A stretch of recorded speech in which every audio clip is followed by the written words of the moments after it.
Shalom Bikits. Selamat datang di ibadah sekolah minggu GIA Kopo Permai. Katakan aku mau. 1. Beribadah dengan pakaian yang rapi. 2. Memuji Tuhan dengan sungguh-sungguh. 3. Mendengar, memperhatikan, dan melakukan firman Tuhan. Selamat beribadah.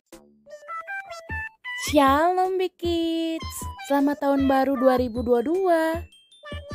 Yuk kita tetap semangat memuji Tuhan di tahun baru ini. Sebab di dalam Mazmur 150 ayat 6 berkata, biarlah segala yang bernafas memuji Tuhan. Haleluya. Pujian hari ini akan dibawakan oleh Tante Priscilla dan firman Tuhan oleh Tante Deti. Yuk mulai dalam 3, 2, 1. Shalom, selamat pagi anak-anak Bikit yang hebat. Gimana kabar kalian? Puji Tuhan ya, semua sehat. Nah, gimana? Di tahun 2022 ini kita harus tambah semangat ya. Semangat dalam mengikuti ibadah yang tahun kemarin misalnya jarang mengikuti ibadah. Yuk tahun sekarang kita mengikuti ibadah dengan rajin ya. Nah, Tante mau nanya, masih mengikuti protokol kesehatan nggak? Masih? Oh iya. Apa ya protokol kesehatannya itu ya? 1. Cuci tangan. 2. Jaga jarak. 3. Jangan lupa pakai masker ya. Nah, sebelum kita ibadah, yuk kita naikkan pujian Selamat Pagi Bapak.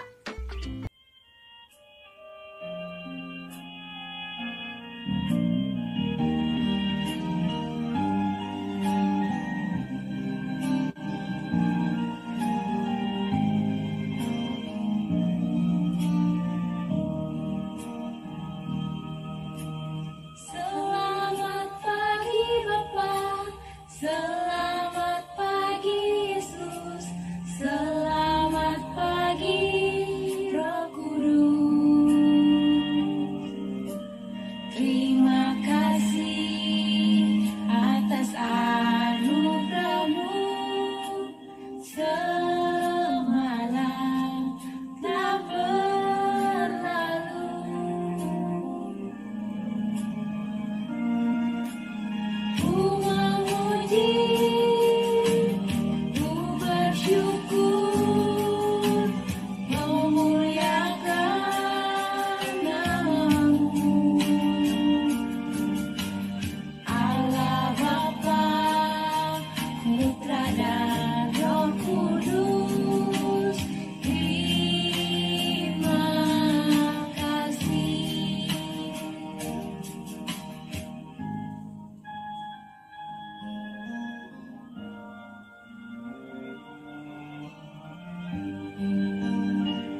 semuanya tutup matanya, kita berdoa. Tuhan Yesus, terima kasih untuk kesempatan pagi ini. Terima kasih untuk segala berkat yang Engkau berikan. Tuhan, sekarang kami mau menaikkan pujian untuk menyenangkan hati Engkau. Tuhan pimpin ibadah kami pada hari ini dari awal, pertengahan, hingga akhir. Terima kasih Tuhan. Dalam nama Tuhan Yesus Kristus kami berdoa. Semua katakan amin. Ayo anak-anak, sebelum kita naikkan pujian kembali, Tante mau nanya, kalian punya pahlawan favorit gak? Punya? Siapa? Papa Mama? Betul. Power Ranger? Salah. Batman? Salah. Superman? Salah. Kalau Tante punya pahlawan yang gagah perkasa, ajaib, hebat. Siapa namanya? Tahu nggak? Tuhan Yesus Kristus. Yeay. Ayo semua anak-anak bangkit berdiri. Ikutin Tante menaikkan pujian Aku Pahlawan Kecil.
Anak, semangat tahun 2022-nya mana?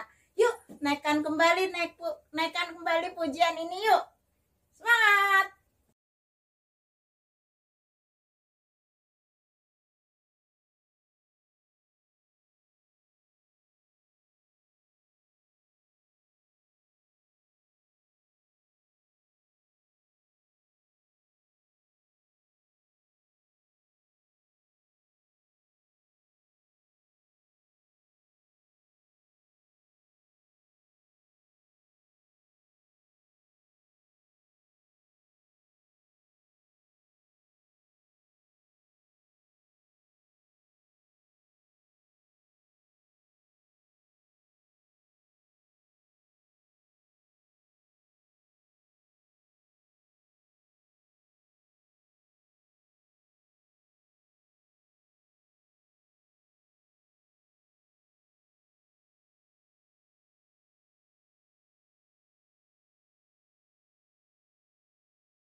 Nah, sebelum kita mendengarkan firman Tuhan yang akan disampaikan oleh Tante Deti, yuk kita naikkan pujian firman Tuhan ku dengar. Sikap berdoa ya anak-anak ya.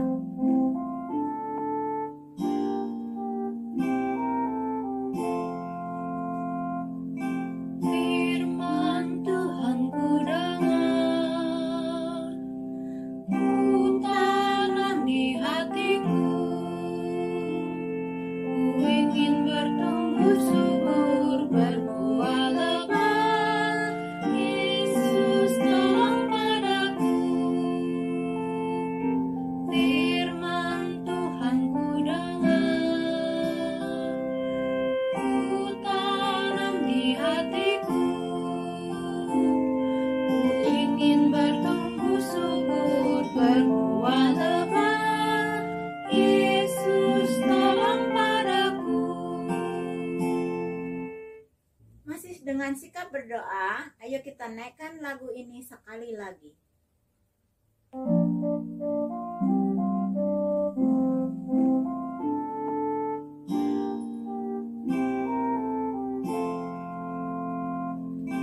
Firman Tuhan ku dengar, ku tanam di hatiku, ku ingin bertumbuh subur, berbuah lebat. Yesus tolong padaku. Firman Tuhan ku dengar, ku tanam di hatiku, ku ingin bertumbuh subur, berbuah lebat. Yesus tolong padaku.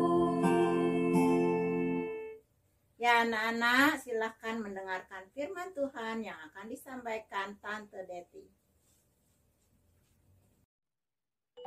Halo adik-adik semuanya. Tante Deti mengucapkan selamat tahun baru untuk semuanya. Ya adik-adik, kita bersyukur kita sudah masuk di tahun yang baru. Nah adik-adik, coba ingat-ingat siapa yang tahun lalu pernah nakal. Lalu papa mama menjadi marah. Lalu papa mama menghukum kalian. Coba ingat-ingat siapa yang pernah seperti itu, Cung. Kalau pernah ada yang seperti itu, coba ngecung. Ada yang ngaku. Wah, tuh ada yang ngecung satu. Wah, tuh ada lagi yang ngecung. Wah, mulai banyak yang ngacung. Wah, itu tandanya adik-adik sudah lebih baik mau ngaku ketika berbuat salah. Ya, adik-adik, coba siapa yang mau berbagi, coba dihukumnya apa aja ya kemarin sama papa mama. Oh, ternyata ada yang dihukum suruh nyuci piring, ngepel, semuanya dikerjakan kerjaan rumah. Wah, capek ya adik-adik ya. Ya, namanya juga dihukum adik-adik. Ya, nah coba ada hukumannya yang berbeda? Oh iya ada. Ada yang dihukum hukumannya tidak diajak pergi. Papa mama pergi tamasya, semuanya senang-senang tamasya. Tapi adik-adik tinggal sendirian di rumah. Wah, sedihnya saat itu ya, kita ditinggalkan sendiri, gak ada teman. Kita malah suruh nyuci, suruh ngepel, nyapu. Itu karena kita berbuat nakal. Jadi papa mama marah. Nah adik-adik, bangsa Israel juga pernah nakal sama Tuhan, sehingga Tuhan juga hukum mereka. Yuk kita mau lihat apa sih yang mereka perbuat sehingga membuat Tuhan menghukum mereka. Yuk kita lihat. Tetapi orang Israel melakukan apa yang jahat di mata Tuhan. Sebab itu Tuhan menyerahkan mereka ke dalam tangan orang Midian 7 tahun lamanya. Dan selama itu orang Midian berkuasa atas orang Israel. Karena takutnya kepada orang Midian itu, maka orang Israel membuat tempat-tempat perlindungan di pegunungan, yakni gua-gua dan kubu-kubu. Nah tadi sudah lihat kan bagaimana bangsa Israel hidup sangat menderita. Ya, mereka hidupnya sengsara di bawah bangsa Midian. Tuh lihat adik-adik, wah mereka juga tinggalnya di gua-gua. Wah, hidupnya sangat menderita. Mereka mulai sadar adik-adik bahwa mereka sudah berlaku dosa di hadapan Tuhan. Lalu mereka mulai berteriak, Tuhan, tolong kami Tuhan. Mereka mulai berdoa sama Tuhan. Kira-kira Tuhan dengar gak adik-adik teriakan mereka? Ya, Tuhan mendengar adik-adik. Tuhan mendengar semua tangisan mereka, teriakan mereka. Tuhan mendengarnya. Dan Tuhan mau memilih seseorang dari antara sekian banyak orang Israel untuk menjadi pahlawan, memimpin bangsa Israel, memenangkan, melepaskan dirinya dari bangsa penjajah mereka, dari bangsa Midian. Siapa dia? Yuk kita lihat kisah berikutnya. Adik-adik. Pohon tarbantin di Ofra, kepunyaan Yoas, sedang Gideon anaknya mengirik gandum dalam tempat pemerasan anggur. Malaikat Tuhan menampakkan diri kepadanya dan berfirman kepadanya demikian. Tuhan menyertai engkau. Pergilah dengan kekuatanmu ini dan selamatkanlah orang Israel dari cengkraman orang Midian. Bukankah aku mengutus engkau? Nah adik-adik, itu dia yang dipilih oleh Tuhan menjadi pahlawannya bangsa Israel. Siapa namanya adik-adik? Ya, Gideon. Ya, itu yang dipilih oleh Tuhan. Wah, seneng ya adik-adik ya. Gideon dipilih menjadi pahlawannya bangsa Israel. Tapi adik-adik, Gideonnya sendiri gak langsung seneng. Dia malah seperti gak percaya bahwa Tuhan memilih dia untuk menjadi pahlawan bagi bangsa Israel, membebaskan bangsa Israel dari bangsa Midian.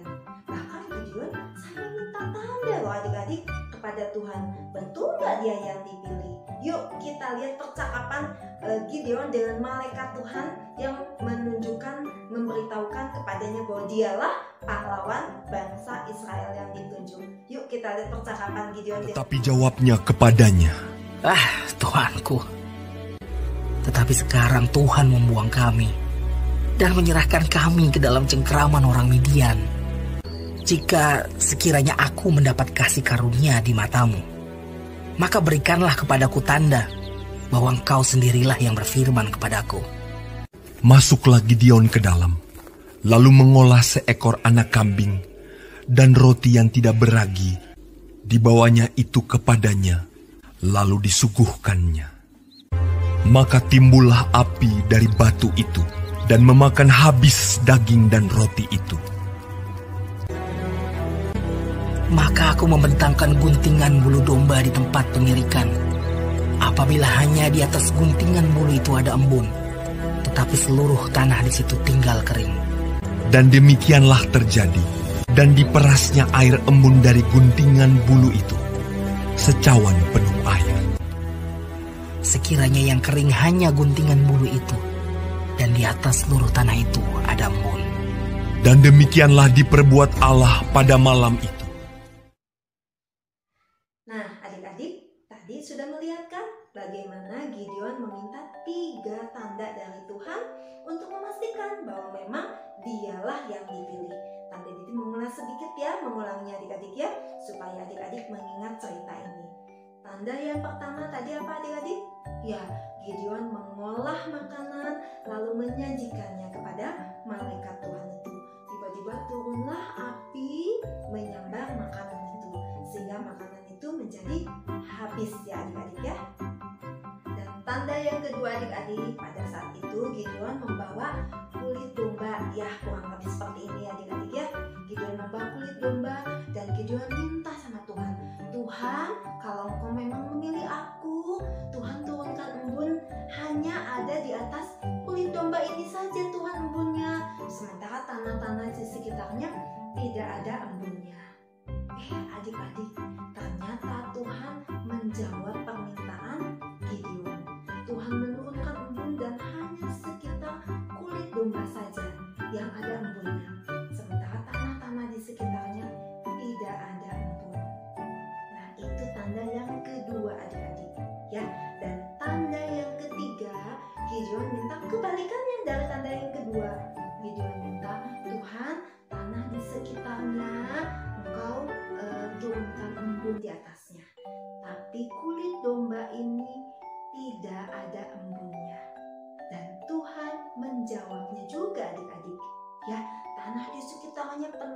dengan embun. Tapi kulit domba yang ada di Gideon ternyata yang Gideon sudah sediakan tidak ada embunnya. Ya adik-adik, sudah 3 tanda yang Tuhan berikan untuk memastikan bahwa Gideon adalah orang yang dipilih Tuhan.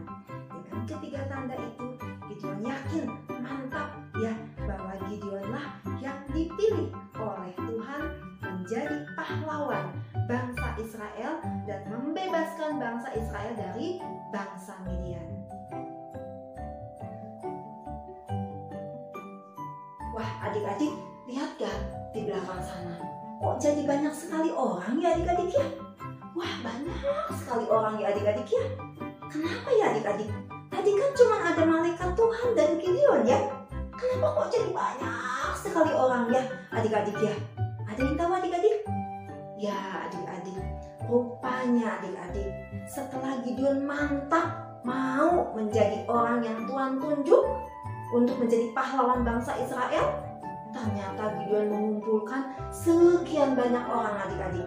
Ya, Gideon kumpulkan sebanyak mungkin orang untuk berjuang bersama-sama. Ya, lihat adik-adik, banyak sekali orangnya adik-adik.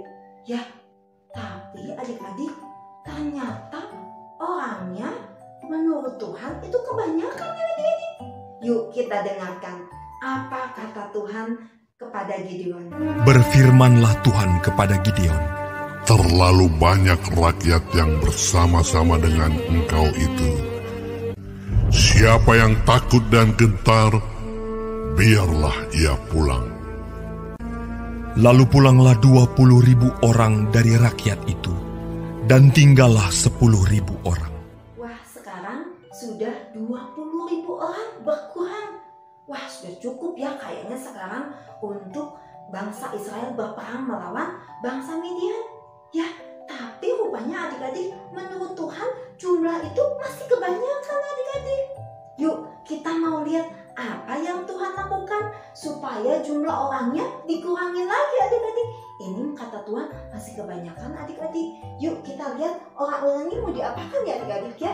Yuk kita mau lihat apa yang Tuhan mau buat dengan orang-orang. Masih terlalu banyak rakyat. Suruhlah mereka turun minum air. Maka aku akan menyaring mereka bagimu di sana. Jumlah orang yang menghirup dengan membawa tangannya ke mulutnya ada 300 orang. Tetapi yang lain dari rakyat itu semuanya berlutut minum air. Lalu berfirmanlah Tuhan kepada Gideon, dengan ke-300 orang yang menghirup itu akan kuselamatkan kamu. Jadi sekarang jumlah tentaranya tinggal 300 orang saja adik-adik. Ya, dengan 300 orang ini Tuhan mau memakai 300 orang tentara ini membebaskan bangsa Israel dari bangsa Midian. Tuhan menyuruh mereka membawa buyung, membawa sangkakala, dan membawa obor adik-adik. Lalu buyung itu dipecahkan dan dengan obor dan sangkakala bangsa Israel dengan pimpinan Tuhan berperang melawan bangsa Midian. Yuk kita lihat peperangannya adik-adik. Sedang ke-300 orang itu bersama-sama meniup sangkakala dan memecahkan buyung dengan memegang obor di tangan kirinya dan sangkakala di tangan kanannya untuk ditiup serta berseru, "Pedang demi Tuhan dan demi Gideon!" Sementara itu, tinggallah mereka berdua, masing-masing di tempat, sekeliling perkemahan itu. Tetapi seluruh tentara musuh menjadi kacau balau, berteriak-teriak dan melarikan diri. Maka di perkemahan itu Tuhan membuat pedang yang seorang diarahkan kepada yang lain. Lalu larilah tentara itu. Mereka mengejar orang Midian itu. Banyaknya yang tewas, ada 120.000 orang yang bersenjatakan pedang. Demikianlah orang Midian tunduk kepada orang Israel. Maka amanlah negeri itu 40 tahun lamanya pada zaman Gideon. Ya adik-adik, itu cerita kita minggu ini ya. Kita belajar dari kisah hidup Gideon. Ya, dari seorang Gideon yang tidak bisa apa-apa Tuhan ubah menjadi seorang pahlawan yang gagah perkasa ya, yang membebaskan bangsanya dari bangsa Midian. Nah, adik-adik, mungkin saat ini di antara semuanya yang hadir, mungkin ada adik-adik yang merasa, aduh Tante Deti, keluarga aku mah gak punya apa-apa. Jangan salah adik-adik, Tuhan bisa berkati adik-adik semuanya. Dari yang tidak punya apa-apa, Tuhan limpahkan berkatnya berlimpah. Mungkin ada adik-adik yang bilang, Tante Deti, aku mah di sekolah gak pernah ada dapat ranking bagus, gak pernah ada jadi juara. Jangan takut adik-adik, adik-adik rajin belajar, taat sama Tuhan. Tuhan bisa berikan hikmat sehingga adik-adik bisa menjadi orang yang berprestasi, bisa menjadi juara. Ya, adik-adik bisa lulus dan mendapatkan nilai yang baik sehingga keluarga bangga. Adik-adik seperti pahlawan. Tidak ada satu orang pun di keluarga yang sebelumnya jadi juara yang membanggakan keluarga. Kalau adik-adik rajin belajar, taat sama orang tua, taat sama Tuhan, adik-adik bisa Tuhan jadikan seperti pahlawan yang membanggakan keluarga. Bahkan adik-adik satu waktu bisa membanggakan bangsa dan negara kalau adik-adik terus bertekun, terus setia, taat sama Tuhan, taat sama orang tua, rajin belajar. Tuhan bisa bikin adik-adik menjadi seperti Gideon yang membanggakan orang tua, membanggakan bangsa dan negara, seperti pahlawan ya, seperti Gideon yang memuliakan Tuhan. Ya, yuk adik-adik, itu cerita kita minggu ini dan ini ayat hafalannya ya. Ayat hafalan untuk minggu ini terambil dari Keluaran 15 ayat 3. Tuhan itu pahlawan perang, Tuhan itulah namanya. Sekali lagi adik-adik ya, Keluaran 15 ayat 3. Tuhan itu pahlawan perang, Tuhan itulah namanya. Yuk adik-adik semuanya, kita mau tutup ibadah kita hari ini. Kita mau berdoa ya adik-adik ya. Yuk lipat tangannya, tutup matanya, kita mau sama-sama berdoa ya. Tuhan Yesus, terima kasih Tuhan untuk cerita pada minggu ini tentang Gideon. Tuhan, kami mau seperti Gideon yang Engkau ubahkan dari orang yang tidak bisa apa-apa menjadi seorang pahlawan yang gagah perkasa. Tuhan Yesus, Engkau pun sanggup Tuhan memakai kami semua Tuhan. Setiap adik-adik yang hadir pada ibadah hari ini Tuhan, Engkau sanggup mengubahkan kami semua Tuhan menjadi pahlawan-pahlawan yang gagah perkasa. Menjadi pahlawan buat keluarga kami, menjadi pahlawan buat sekolah kami, menjadi pahlawan Tuhan yang membanggakan bangsa dan negara kami. Tuhan Yesus, jadikan kami Tuhan anak-anak yang taat kepada Engkau, anak-anak yang nurut kepada papa mama, anak-anak yang rajin belajarnya Tuhan, sehingga kelak kami besar menjadi anak yang berhasil dan membanggakan orang tua kami, membanggakan Engkau, dan Engkau jadikan kami pahlawan Tuhan yang memuliakan nama-Mu seperti Gideon. Terima kasih Tuhan Yesus, di dalam nama Tuhan Yesus Kristus kami berdoa. Nah adik-adik tetap tutup matanya, kita angkat kedua tangannya, kita mau menerima doa berkat dari Bapak Gembala kita. Yuk adik-adik semuanya. Mari adik-adik, setelah kita beribadah kepada Tuhan, kita mau mengangkat tangan untuk menerima berkat Tuhan ya adik-adik. Karena itu adik-adik yang dikasih oleh Tuhan, mari sekarang terimalah berkat yang daripada Allah Bapa kita, cinta kasih sayang penyertaan putranya Tuhan kita Yesus Kristus, dan persekutuan damai dengan Roh Kudus kiranya terus tinggal menyertai kita sekalian mulai saat ini sampai Maranatha Tuhan Yesus datang kedua kalinya, bahkan sampai selama-lamanya. Demi nama Tuhan Yesus Kristus kami berdoa, kami terima berkat-Mu dengan penuh rasa syukur. Haleluya. Mari yang percaya sama-sama katakan amin. Tuhan Yesus memberkati kita sekalian adik-adik.